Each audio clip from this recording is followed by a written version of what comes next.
Il y a eu, après l'Égypte 2006, une autre participation, c'est 2012, catastrophique. Bata.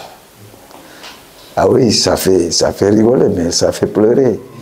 Parce qu'on avait fait un excellent parcours en poule face à de grandes nations de football, le Cameroun, la RDC. On les avait surclassés. Je me rappelle, en RDC, quand on est arrivé, c'était un mois de Ramadan. Ils n'ont pas voulu jouer à Kinshasa, mais ils nous ont amenés à Lubumbashi. Parce qu'ils n'avaient pas tellement confiance en leur... Et puis Kinshasa, c'est une poudrière pour eux, quoi. À Lubumbashi, on les a mis 4 buts. Et rares sont les équipes qui gagnaient là-bas. 4-2.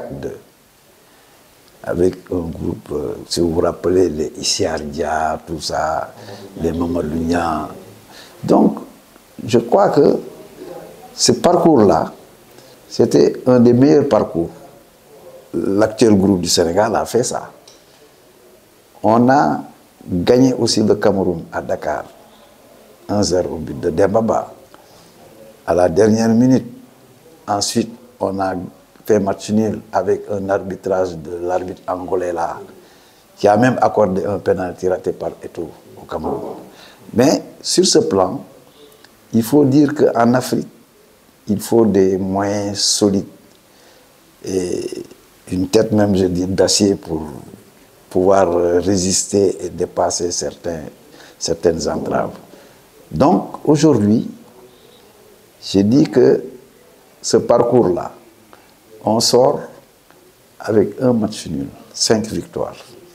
Et on avait un groupe, regardez les joueurs qui faisaient le groupe, les meilleurs attaquants sénégalais du moment en France. Quand il y a Moussa Sow, meilleur buteur du championnat de France. Quand il y a Papis Demba Cissé. Mais quand il y a Dembaba, Mamadou Niang, Dame Louis, mais c'était une équipe extraordinaire. Mais arrivé en Coupe d'Afrique, aucun Sénégalais ne peut te raconter ou expliquer pourquoi ce déconvenu-là. Donc, 3 matchs, même score, 3 défaites. On est retourné sans passer le premier tour avec un groupe qui respirait la forme, avec des joueurs de qualité. On n'était pas mal, on n'était pas mauvais. C'était un groupe, jusqu'à présent, des joueurs qui font partie de ce groupe, les Souleymane, Diawara, tout ça, ils me posent la question, mais qu'est-ce qui s'est passé? Comment vous pouvez expliquer notre Coupe d'Afrique en Guinée équatoriale? Mais j'ai dit, peut-être il y a eu des concours de circonstances. Par exemple, le premier match, on joue la Zambie. C'était le match d'ouverture avant notre match.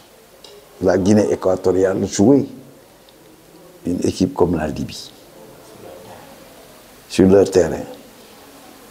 On va au vestiaire. Après les formalités, on doit partir s'échauffer. On nous dit déjà, on ne s'échauffe pas sur le terrain de match parce qu'avec la pluie qu'il y a eu aujourd'hui, ça s'est détérioré avec le premier match. On ne veut pas que le terrain soit plus détérioré. Vous allez partir dans le stade annexe. Et il fallait mettre du temps pour aller sur le stade annexe. C'était dans la même enceinte, quoi. Mais au moment où l'équipe devait sortir, on a quitté le vestiaire pour aller dans le bus encore, pour qu'il nous ramène au stade annexe. Là, les policiers font un barrage pour dire qu'il y a le cortège présidentiel qui doit sortir du stade. Attendez ici. Mais les Zambiens étaient déjà arrivés. Ils ont commencé leur échauffement longtemps avant nous. Au retour encore, ils nous bloquent pour nous dire que le cortège n'est pas encore passé. Mais on dit, mais il y a des problèmes administratifs, il y a l'heure du coup d'envoi, on doit aller sur le terrain. On a forcé pour rejoindre le terrain. Tout ça, ça déstabilise une équipe, un groupe, parce qu'il y a eu trop de conciliabules, des tiraillements. Et ça déteint un peu sur l'état d'esprit du groupe. Mais il fallait se ressaisir et aller jouer. Mais combien d'occasions on a manqué? Mais on n'a jamais été dominé dans les matchs. Au contraire. Je me rappelle contre la Libye, Papis Demba Cissé, qui dit « J'ai cadré ma frappe ». Mais c'est comme si le but s'est déplacé. Donc, il y a tellement de choses sur lesquelles on peut... Bon, mais moi, je ne rentre pas dans ces détails. Bon, mais la vérité des faits est là, quoi. Peut-être on n'a pas été efficace. L'efficacité offensive aussi, ça existe dans le jeu.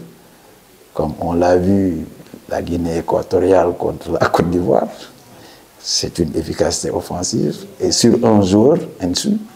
Donc, je ne sais pas même si c'est des blagues ou quoi, mais le président l'aurait primé spécialement, quoi.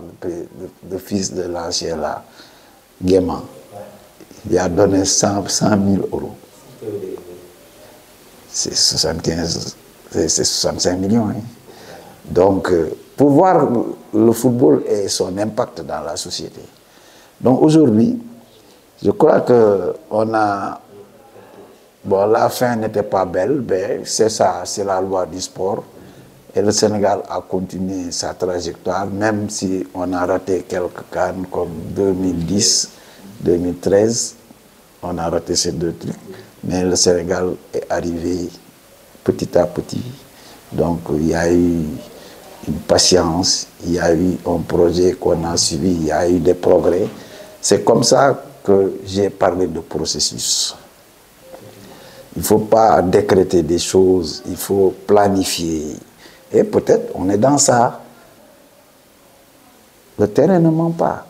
Il n'y a que cette vérité qui existe. Moi, je ne peux pas vous dire avant un match ce que sera le match. Mais on peut avoir certaines certitudes sur la préparation. Mais sur maintenant le match en lui-même, c'est le domaine des incertitudes. En équipe nationale, je sais que j'ai fait une centaine de matchs sur les bancs des différentes sélections. Mais le match qui m'a le plus marqué, c'est notre match contre la France en Coupe du Monde. Le 31 mai 2002, vendredi. Je ne l'oublierai jamais. Ça a créé beaucoup d'émotions. Parce qu'avant le match, je me disais ce que les journalistes ont dit la veille, notre dernière séance d'entraînement. Est-ce que réellement vous êtes venu en Coupe du Monde ou vous êtes venu vous promener? Parce qu'après l'entraînement, les joueurs dansaient. La danse là qu'on appelle le Djalgati. Et c'est Henri Camara qui dirigeait. Après, une fois, mais ces Africains là, ils viennent en Coupe du Monde, ils s'amusent. Mais c'est notre culture, c'est ça qui nous donne notre identité. Et on ne l'a pas oublié. Et à la sortie des vestiaires, le jour de match, après la cérémonie d'inauguration,